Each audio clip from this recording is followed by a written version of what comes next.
it was not until ethanol, which is alcohol, is complexed with the ester, because you know that a reaction between carboxylic acid and alcohol will give an ester.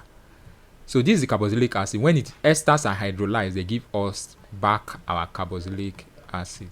But this is a dicarboxylic acid. So you have to decarboxylate this. To decarboxylate means to remove CO2. When you decarboxylate this, you remove one of this CO2 from here. So if I remove this CO2, if I remove this particular one from here, this hydrogen will be attached here. And then what do you think we are going to have? We are going to have arrow CH. Remember that there's an hydrogen that will be coming here. We only remove CO2, the hydrogen is still there. And then you have CH2. Here will be what? COOH. We actually remove CO2. This hydrogen will attach here. So we'll have CH2. Then we'll have COO plus CO2. So this is another method of preparing carboxylic acid from the manolic ester synthesis. I will use the sodium salt of the manolic ester. Are you getting it? Like I told you, manolic acid normally something like this. You can draw it like this. This is manolic acid. When you now react this acid with alcohol like ethanol, going to eliminate water and then gives us C2H5. Here will be C2H5. You can write the salt form of it. That means you put sodium here, sodium salt. Then you add this with alkyl halide so that this arrow group will be substituted in. Then from here you hydrolyze. I told you that whenever you hydrolyze ester, you are introducing water. It gives us the carboxylic acid and alcohol. So here alcohol will be a byproduct of this reaction, which is C2H5, 2 molecules of it. Then you decarboxylate it to give us the carboxylic acid. Is that okay? So that is another method for the synthesis. All right? Exactly.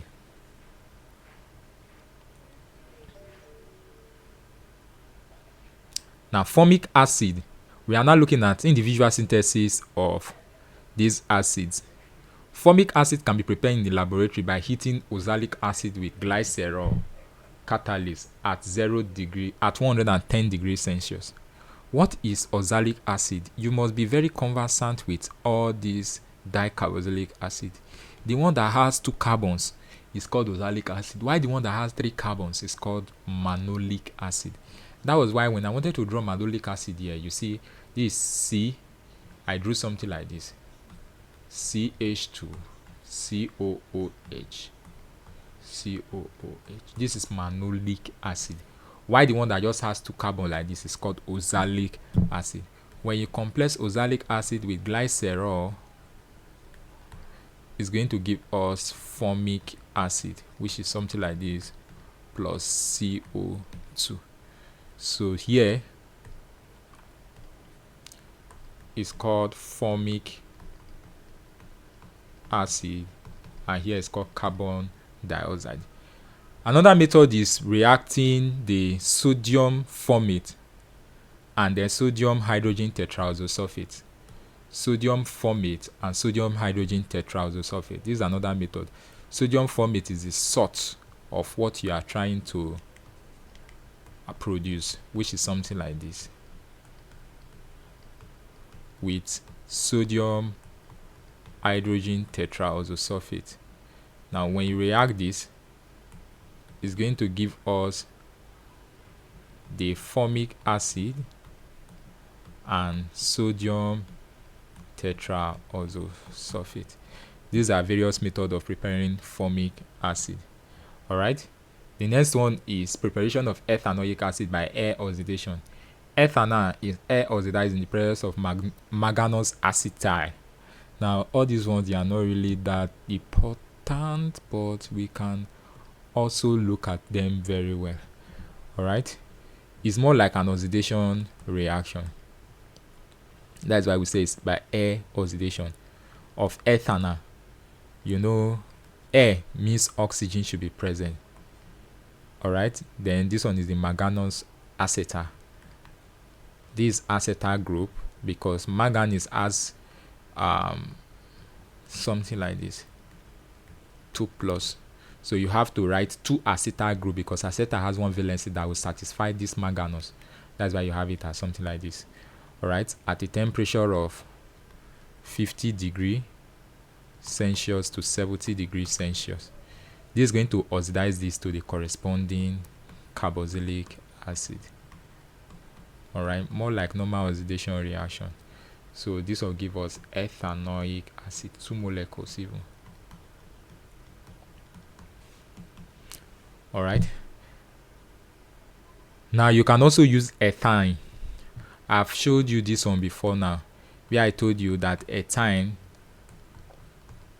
can undergo reaction with water in the presence of mercuric sulfate and H2SO4. I showed you something like this according to Markovnikov rule, where you are now going to have double bond C.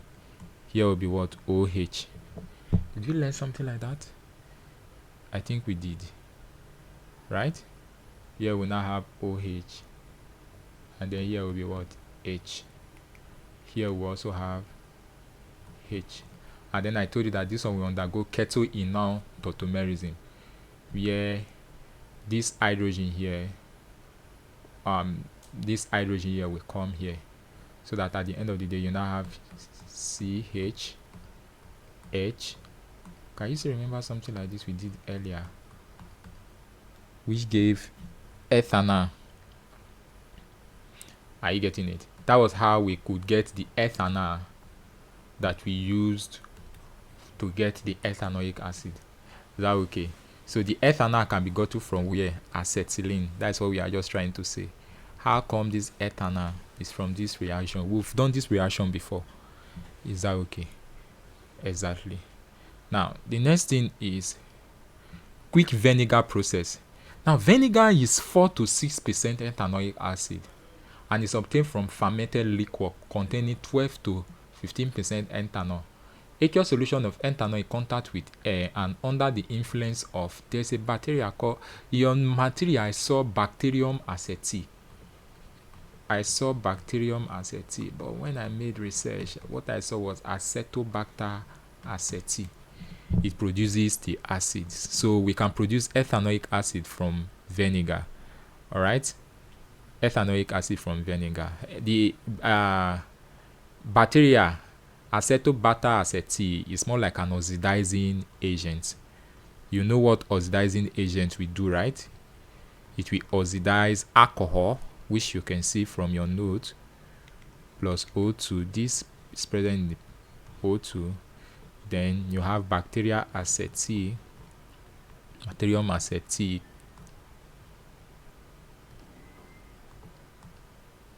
All right, and then this is going to give us, when alcohol are oxidized, what do you think they are going to give to us? They are going to give us aldehyde. You see that we started with 2 alcohol here, but here we are having 3 molecules of aldehyde. You should take note of that. All right, so even if you take 2 molecules of the aldehyde and react with O2, you are going to end with the bacterial aceti. We ensure that you end with what? 3 molecules of what? Carboxylic acid. So this is another method of preparing carboxylic acid. All right, we are going to see in the next one. Bye bye.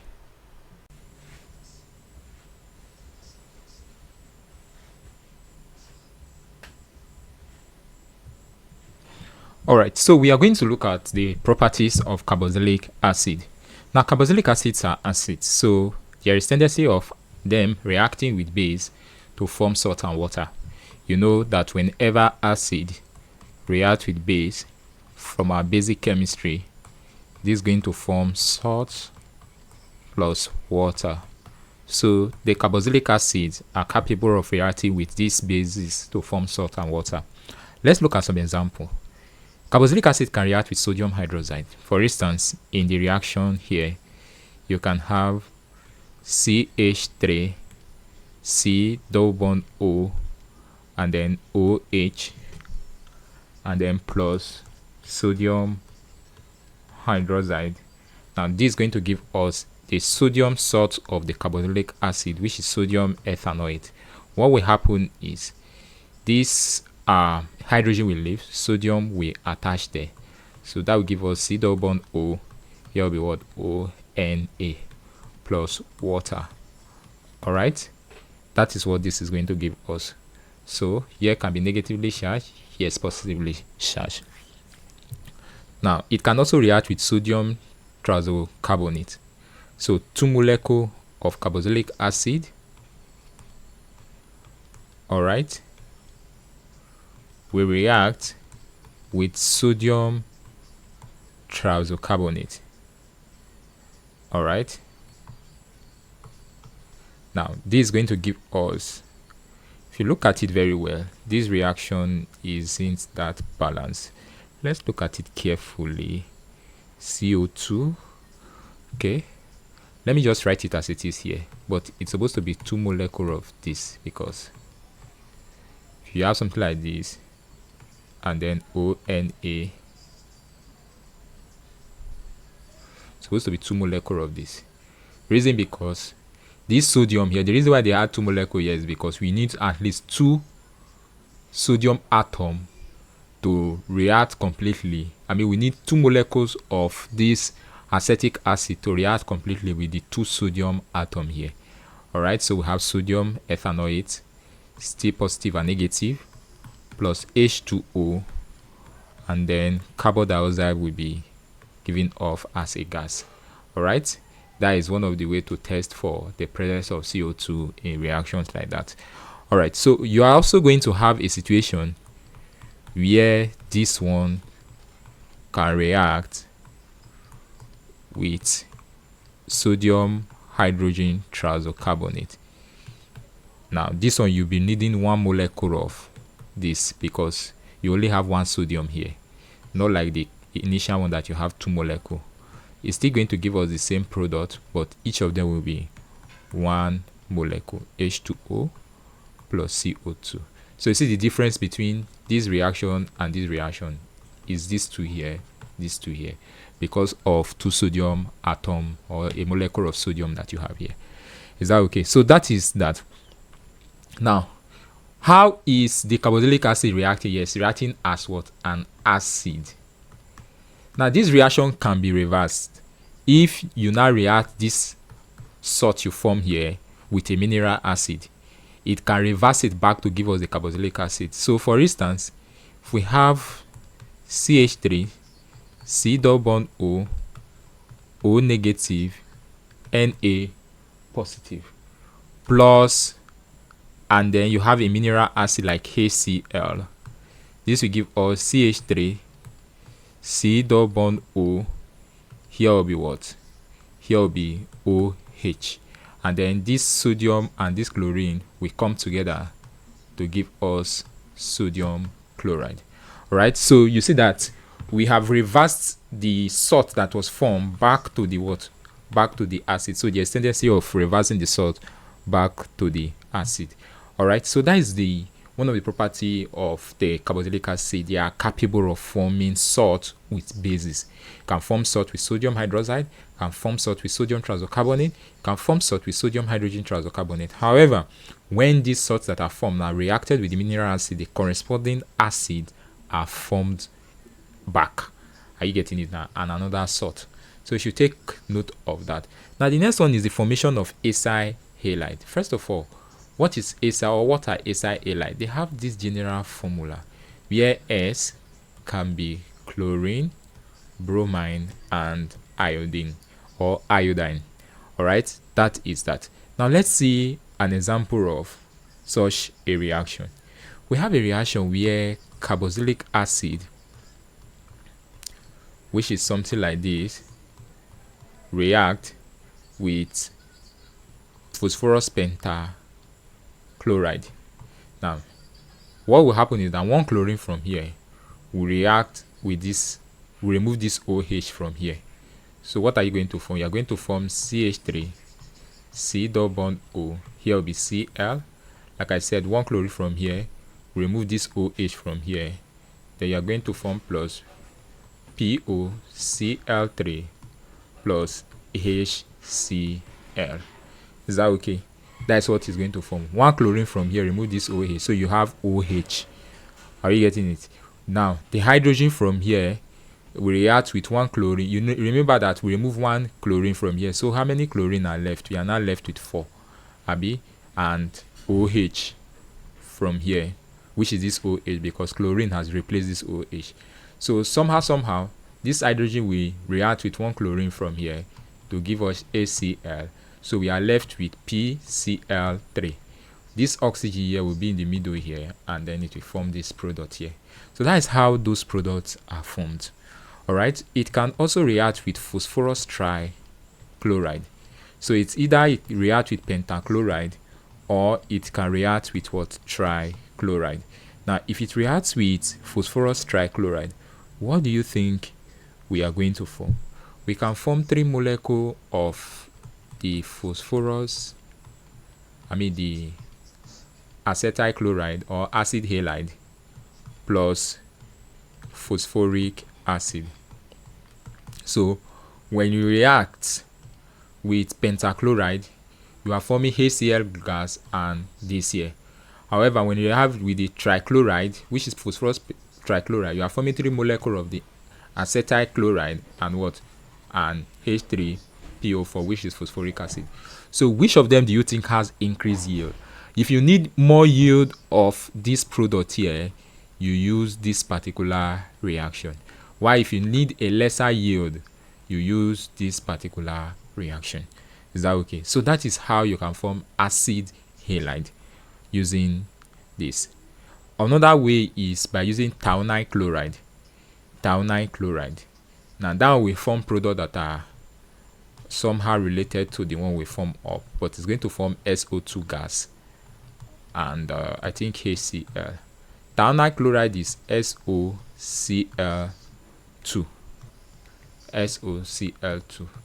This is going to give us CH3, C double bond O, Cl plus SO2 plus HCl. Is that okay? So these are the various acid halides that are formed. So you may be asked that when carboxylic acid reacts with phosphorus pentachloride, what are the likely products? It's going to form an acid halide. It's going to form the POCl3 and it's going to form ACl. All right. This is not hydrochloric acid. This is hydrogen chloride gas. All right. You should take note of it. Even this is also hydrogen chloride gas. We don't have much time. Let's go to the next one. Formation of amines. Now, what are amines? What are the amines functional group? Amines, something like this: arrow C, double bond O, NH2. Now, amines are formed when carboxylic acid reacts with ammonia.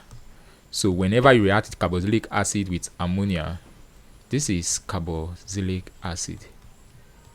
When we react it with ammonia, it's going to give us the carboxylic acid is an acid. How many of you are aware of that? Right? Ammonia is also known as an organic base. So what do you think we are expected to form when acid and base react? What do you think we will form? We are going to form what? We are going to form the salt of that acid first. So we are going to form the salt of the carboxylic acid, which is going to give us arrow C, double bond O. Here will be O. Here will be NH4 positive. All right. Now this one here will lose water molecule, so H2O will be given off. Now remove H2O from here. What do you think we are going to form? Remove 2 hydrogen from here. Hydrogen will now remain at 2. Remove oxygen from here. There will be no oxygen here. So here will be what? Arrow C, double bond O. No more oxygen here. Then what will be left here is what? NH2. Are you getting it now? So this will be the product that will be formed. And what product is this? Of course, every one of us know that this is an amine. All right.